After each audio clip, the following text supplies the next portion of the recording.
नमस्कार दोस्तों, एक नई लर्निंग के साथ हाजिर हूँ। आज की इस लर्निंग में जिस कंपनी विशेष को लेकर के चर्चा करने की कोशिश करेंगे, वो जो कंपनी है उसके बारे में ज़रा बाद में समझने की कोशिश करें। पहले मार्केट से हमने क्या फाइंड करके लेके आए हैं, उस पे ज़रा चर्चा करते हैं। देखिए, मार्केट से हमने कुछ ऐसी कंपनी सर्च करके लेके आया हूँ, जो अभी के सिचुएशन में जब मार्केट में हर जगह चारों तरफ़ा बिकवाली रहा है, तो यहाँ पे बिकवाली का प्रेशर जो है उस लेवल पे नहीं देखने को मिला है। इसके अकॉर्डिंग जो इनका हायर टू हायर प्राइस था उसके मुताबिक देखा जाए तो मार्केट ये कह सकते हैं करीब करीब 30% के आसपास की गिरावट दर्ज करती है नियरली की बात। हाँ, इसमें चिंता की बात ये रही जो मार्केट में स्थिरता बना के रखी थी इस प्राइस के आसपास, वहां से इसका जो गिरावट रहा, सेंटिमेंट गिरावट रहा, क्या अब यहाँ से लेकर के क्या ये नई रेजिस्टेंस जो इसका ये जो पुराना मल्टीपल रेजिस्टेंस है वहां तक पहुंच पाएगी, या केवल और केवल बॉटम टू बॉटम में आकर के और गिरावट तो नहीं आएगी।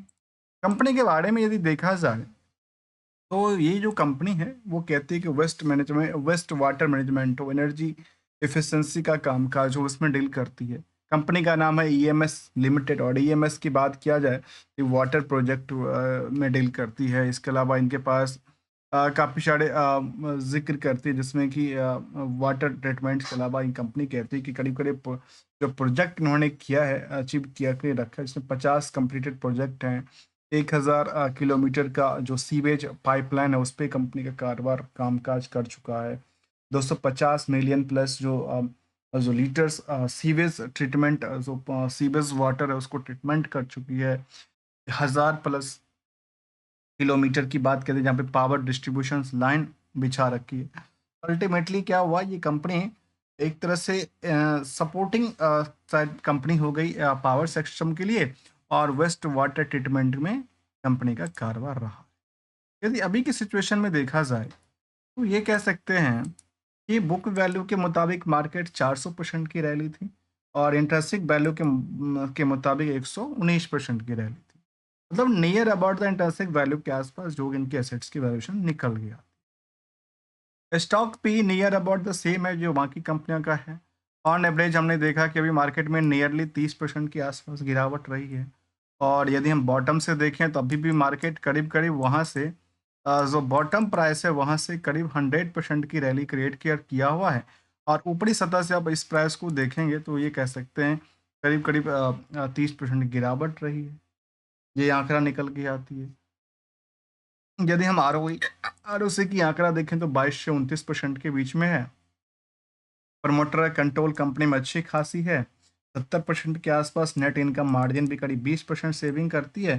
कंपनी में करीब करीब कह सकते हैं कि 1 लाख 10,000 15,000 20,000 निवेशकों का इंटरेस्ट जुड़ा हुआ दिखता है। 3500 करोड़ की मार्केट कैप वाली कंपनी है। डिविडेंड पेइंग भी कंपनी लगातार देती रही है। इसको जानने के पीछे वजह देखिए, मैंने क्यों इसको निकाला समझने के लिए। हमने कुछ ऐसी कंपनी को जिक्र किया जो चाहे वो क्वार्टर ऑन क्वार्टर हो, चाहे वो वाई ओ वाई बेसिस पे, दोनों तरफ से इंक्रीमेंट होना चाहिए जिसमें ग्रोथ लेवल को लेकर जिक्र किया जाए। तो वाई ओ वाई को लेकर देखा जाए तो 200 करोड़ से चेंज करके 245 करोड़ होती है। वहीं पे यदि क्यू और क्यू के बेसिस पे भी देखते हैं तो इसमें उछलता कूदता देखा गया है। यदि इसकी एग्जैक्टली परसेंटेज की बात करें तो हमने एक कलेक्टिव परसेंटेज पीयर्स के साथ कंपेयर करेंगे, आखिर परसेंटेज ऑफ ग्रोथ किसका कितना रहा है।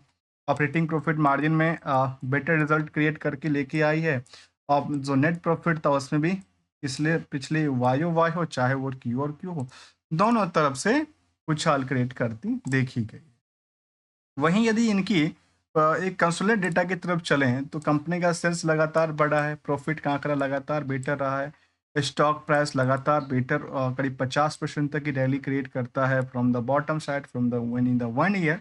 रिटर्न ऑन इक्विटी भी लगातार इनको सपोर्ट देने में कामयाबी हासिल करती है। यदि पीयर्स को कुछ कंपनी से यदि कंपेयर करते हैं, चाहे रेल विकास निगम लिमिटेड हो, आईआरबी इंफ्रा हो, एफकॉन्स हो, या फिर इरकॉन इंटरनेशनल जैसे दिग्गज कंपनी को शामिल करते हैं इस कंपनी के काम तौर पे समझने के लिए, तो यहाँ पे जो अर्निंग पर शेयर के मुताबिक जो भीड़ है वो कुछ कंपनी से थोड़ा सा नियर अबाउट द सेम है, तो कुछ कंपनी से थोड़ा सा ज़्यादा का आंकड़ा लेके चल रही है।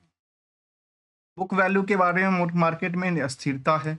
आप इंट्रिंसिक वैल्यू के बारे से कंपेयर करेंगे तो अस्थिरता है।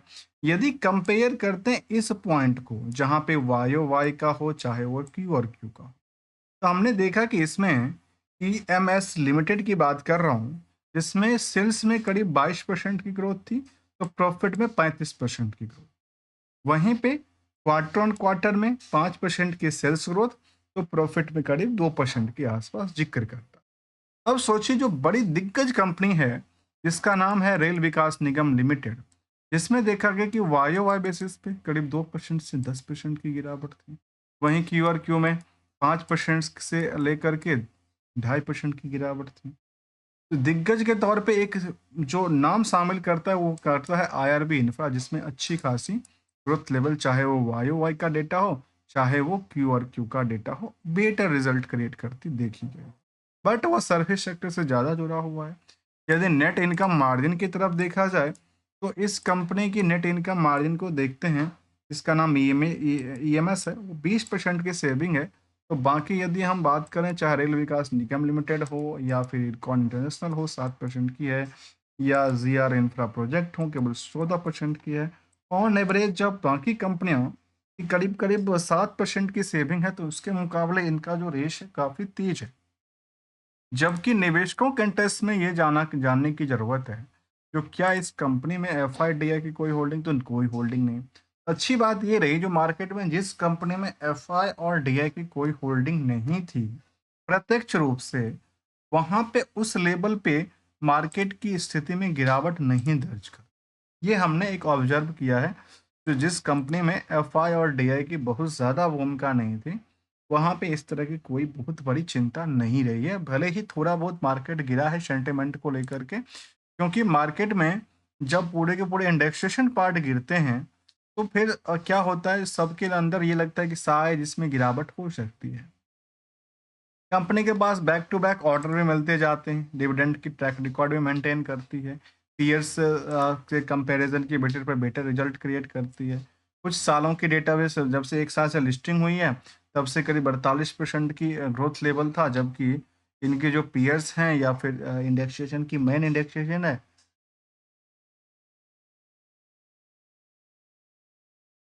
उसमें न्यूनतम लेवल का प्राइस रहा है। ये कुछ आंकड़ा हमने इसको समझने की लेकर के किया। यदि इसी कंपनी की हम बात करें, न्यू लिस्टिंग वाली कंपनी को जिक्र करके लेके चलें, तो अभी हमें वेबसाइट पे चलते हैं जहां हम न्यूली लिस्टिंग वाली कंपनी को जिक्र करते हैं कि आखिर इसमें क्या रहा है।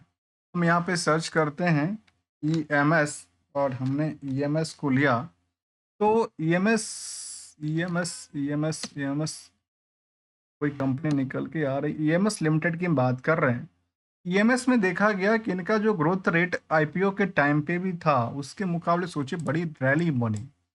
इसका आईपीओ आया था 211 रुपये का, कब आया था, 2023 में आया था। और केवल 23 के बाद 24 साल खत्म हुआ है, और 25 में हम लोग दो सेकंड थर्ड महीने में एंटर कर चुके हैं। तो उसके दौरान में देखा तो आईपीओ प्राइस से आज की मार्केट रेस में करीब 200% तक की रैली क्रिएट करता है from the IPO price. But current situation में हमने क्या देखा कि मार्केट अप डाउन रही है, लेकिन स्टेबिलिटी के साथ मार्केट में कामकाज करती देखी गई है। इसीलिए हमने इसको एक मार्केट से ढूंढ के लेके आए ऐसी स्टॉक जो मार्केट में स्टेबल हो, और स्टेबिलिटी के साथ साथ रिस्क फैक्टर का आंकड़ा कुछ भी ना हो, कंपैरिजन फ्रॉम द पीयर से बेटर रिजल्ट क्रिएट करती देखे जाए, और यही आंकड़ा लेके हम समझने की कोशिश करें। कुछ सवाल भी होता है अक्सर, जो क्या हम अभी के सिचुएशन में यह अपॉर्चुनिटी क्रिएट कर रही है या नहीं, क्या हम टारगेट कुछ लेके चलें या एसएल के साथ निकलें। दोस्तों देखिए, यहाँ यदि को हम सिंपल सी बात कहते हैं कि घर में कुछ ऐसे आप एसेट्स क्रिएट करते हो जो हो सकता है 2 महीने 3 महीने तक आपको पेनफुल दे, लेकिन बाद में आपको वही वैल्यूशंस क्रिएट करके दे, शायद बेटर हो सकता है। और कुछ ऐसी प्रोडक्ट ना लाएं जो कि आपको उस मार्केट में आपको टिकने के लिए मजबूर ना करें, तो वो फिर आपको नुकसान बाई क्रिएट हो जाता है। इसीलिए इन चीज़ों से थोड़ा सा समझने की ज़रूरत है, खुद की अंडरस्टैंडिंग करने की ज़रूरत है। मार्केट में स्टेबल होना हो तो पैसे को निकालना और पैसे को बचाना भी सीखना पड़े।